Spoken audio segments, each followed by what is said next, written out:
After hiding for 16 years the existence of the most powerful Latin American political entity, the chic media of this country, defeated by the unstoppable spread of facts on the internet, now tries to disguise, as best it can, the most vile and criminal journalistic embarrassment of all time.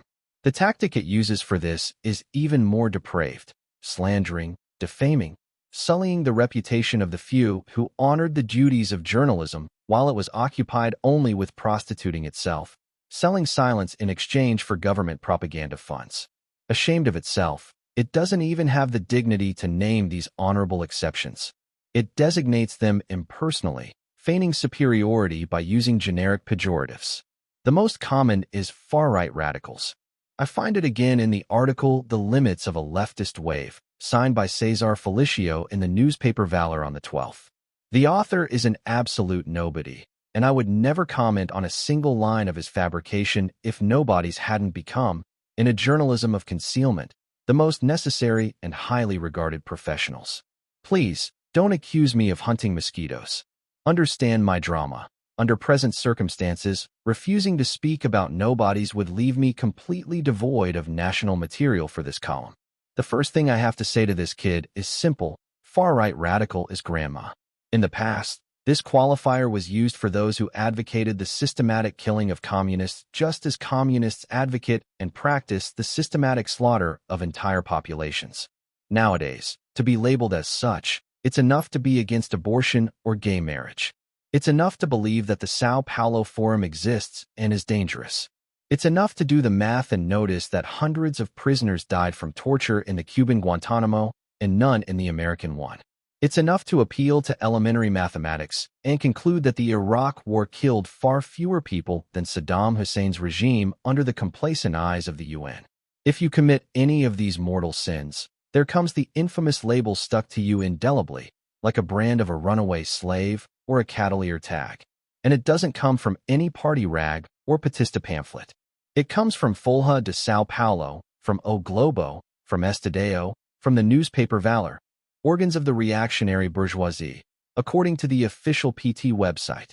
What can I conclude from this, objectively, if not that the radical left managed to impose on the mainstream media its ideological measurement scale and corresponding vocabulary, now accepted as centrist, balanced, mainstream opinion, while opinions that belonged to the mainstream media yesterday or the day before can no longer be shown to the public because they have become politically incorrect? Is it right-wing extremism to conclude that the axis, the center, shifted sharply to the left, criminalizing everything to its right? Is it right-wing extremism to conclude that the only right admitted as decent in the chic media is Tucanismo, abortionist, gay activist, racial quota supporter, disarmament advocate, politically correct to the max, patron of MST and affiliated with the Socialist International, besides being Batista and Bafista, if not openly anti-Christian? Is it right-wing extremism to notice that the most salient trait of this well-behaved right is the radical abstinence from any anti-communist impulse? Is it right-wing extremism to understand that this phenomenon is the literal and exact manifestation of hegemony, as defined by Antonio Gramsci? Is it right-wing extremism to conclude that the media establishment of this country is, as a whole, an organ of militant left even in its moments of superficial anti-PT irritation, when it has never uttered a single criticism of the ruling party that did not come from inside the left itself, and that was not previously purged of any trace of right-wing ideological content? Any intellectually honest person knows that a factual judgment cannot be overturned by infamous labeling. It must be challenged by denying the facts. If you want to label it, do so after proving it false. Not before. Not as a substitute for denial. Now, this Felicio, instead of denial, offers brutal confirmation. Look, the group that meets starting today in San Salvador goes by the name São Paulo Forum and was born under the sponsorship of the PT in 1990. The annual meetings don't usually attract much attention, except from certain far-right radicals in Brazil. Well then, how is it possible that annual leftist meetings repeated over a decade and a half, with hundreds of participants, including several heads of state, do not attract attention except from far-right radicals? Did nobody on the left pay attention to the São Paulo Forum?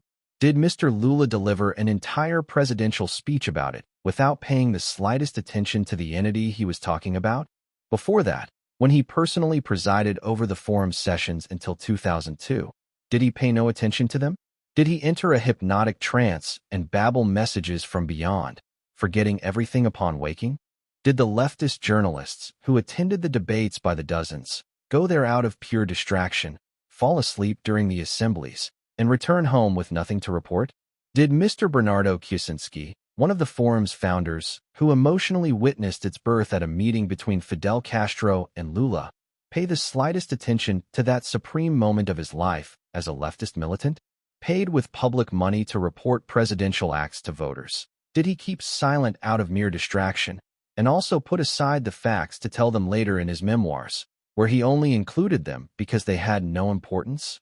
Come on, silly boy, don't you know the difference between inattention and extreme attention combined with a deliberate purpose to hide? That you are devoid of a sense of truth, fine. Without that, you don't rise in Brazilian journalism. But do you really need to be deprived also of a sense of the ridiculous to the point of trying to minimize the importance of the forum and then, citing an official document of the entity, boast that at the group's first meeting, in 1990, the members were in government in only one country, Cuba. Today they enjoy power in Venezuela, Brazil, Bolivia, Nicaragua, Argentina, Chile, Uruguay, and Ecuador. Do you really think that the organization that planned and led the most spectacular and overwhelming leftist expansion ever seen on the continent is a nothing, a tiny nothing, that only far-right radicals or conspiracy theorists could see something in? In fact, Felicio himself sees something there. He cites the official document.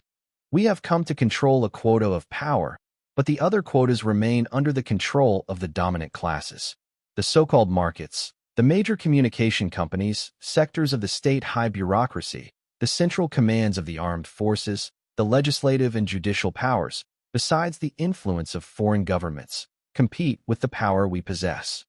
In other words, the entity that already dominates the governments of 9 countries does not admit, does not tolerate, not even tolerate that any portion of power, no matter how small, is outside its hands.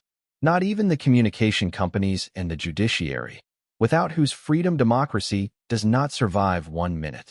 With the greatest naturalness, as if it were a divine heritage inherent to its essence, the São Paulo Forum, with the smiling approval of our ruling party, claims dictatorial power over the entire continent. Felicio reads this document thus. The limits to absolute power seem to bother the meeting participants.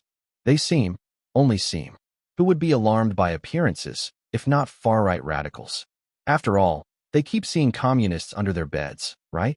To reassure the population, Felicio shows that there is no socialism in the forum, only the good old nationalist populism, so slandered by imperialism agents. The same discourse was present in the opposition to Perón and Getulio in the 1940s and 50s. It reappeared, almost identical, in the type of attack received last year by López Obrador in Mexico and Evo Morales in Bolivia. The fact that, fooled by thousands of Felicios, even opposition members fear naming names, preferring to speak of populism instead of communism, is used as proof that the Forum is not a communist organization. The fact is that the ideas and people of the old populists never appear cited in the Forum's documents as examples to be followed. On the contrary, appeals to the communist revolutionary tradition resurface at every line, with all their heroes and symbols, with all the dreadful linguistic tics of the most typical and obstinate Marxist-Leninist jargon, accompanied by the explicit, endlessly repeated declaration that the goal is socialism. But surely, all the Forum participants, all those seasoned revolutionary militants trained in Cuba, China, and the former USSR, are mistaken about their own ideology and goals. They only think they are communists, socialists, Marxists. Felicio is the one who, penetrating with his X-ray eyes into their souls, knows that they are none of that. They are Getchulistas who ignore themselves. The proof? He does not refuse to provide it. It is this. Before being a true march towards socialism, Chávez's offensive suggests the crowning of a process of power concentration. Did you understand the deep logic? If it is power concentration, it is not socialism. Too bad nobody told Marx, Lenin, Stalin, Mao, Fidel, and Che Guevara. All of them always understood, on the contrary, that power concentration is the only path to socialism. It is the very essence of the revolutionary process. But perhaps they were mistaken, just like the Forum crowd. The one who understands the business is Cesar Felicio. Back when there was journalism in Brazil, a guy like this wouldn't even be assigned to cover a tabletop soccer game. Today, he is a kind of model, reproduced by the hundreds in all newsrooms. The result is obvious. Do a test. According to a survey by Folha de São Paulo, the majority opinion of Brazilians is sharply conservative. They are against gay marriage, against abortion, against racial quotas, against civilian disarmament. They are against everything Felicios love. They are even in favor of the death penalty for heinous crimes. And they trust the armed forces infinitely more than the journalistic class that incessantly defames them. How many journalists, in the newsrooms of large media companies, align with this majority opinion? I didn't do a poll, but from personal experience, I affirm, few or none. The daily reading of newspapers confirms this most clearly. Brazilian public opinion is neither reflected nor represented by the mainstream media.